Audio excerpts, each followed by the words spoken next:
հիշեցվեց թեկնածուի անունը, բայց այնուամենայնիվ այժմ չի գրանցելու Սամվել Կարապետյանի որպես թեկնածու։ Հարգելիներս, նախ բոլորիս շնորհավոր ենք, այսօր մեր համար շատ վճռորոշ օր էր, մենք սա գնահատում ենք որպես մեր հաղթական շրջանի մեկնարկ, բոլորը ինչպես նկատեցիք տոնական տրամադրությամբ էին և անկախ է ծառացած դժվարություններից, բարդություններից, այսօր փորձենք մի քիչ հատկապես Վարդանանց տոնն է, համընկել է, հաղթական բարի տրամադրություններով մեկնարկ կտանք մեր կուսակցական գործունեության, բոլորս ունենք ընդհանուր նպատակ անկախ քաղաքական ուժերից մեր հայրենակիցների հետ, ովքեր կիսում են մեր արժեքները, մեր ծրագիրը, Եվ այսօր կուզեի մասնագիտական անդրադարձներ չանել, ես հասկանում եմ ամենաշատ հետաքրքրող հարցադրումը հիմա պարոն Կարապետյանի թեկնածության հետ կապված հարցադրումն է, բնականաբար առիթ կունենանք, մանրամասն կմեկնաբանենք, մենք փոքր-ինչ միջոցառման ընթացքում բացեցինք, թե ինչպես ենք պատկերացնում այդ ողջ գործընթացը, տեսլականն ինչպիսին է լինելու, այո, մենք որպես կուսակցություն արդեն իսկ գրանցված ենք,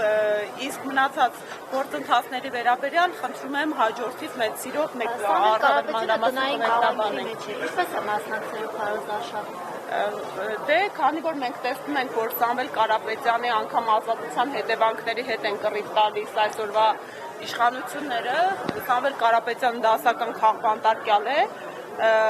ուստիև դատական գործընթացները զուգահեռաբար շարունակվելու են և եթե չվախենան այսօրվա իշխանությունները Սամվել Կարապետյանի անձնական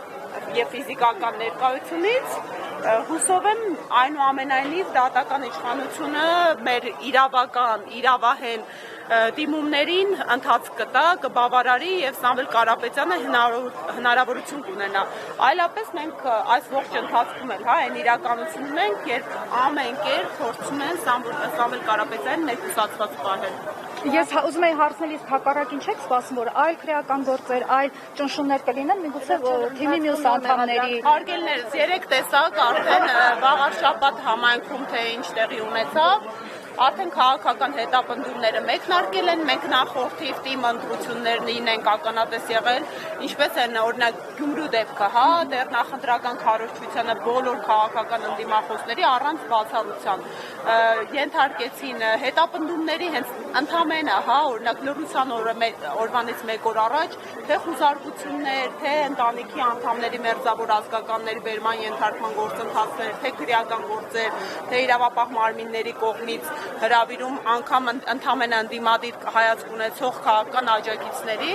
ուստիև ամեն ինչ ակնկալում ենք, ամեն զարգացման պատրաստ ենք, մենք իրավական ծիրում ենք, մենք լիահույս ենք, որ խաղի կանոնները չեն խախտի, մենք եթե վախենալիք չունեն, ինչպես իրենք անընդմեջ հայտարարում են, մենք գնում ենք ազատ, արդար, հավասար, թափանցիկ ընտրությունների։ Շնորհակալություն։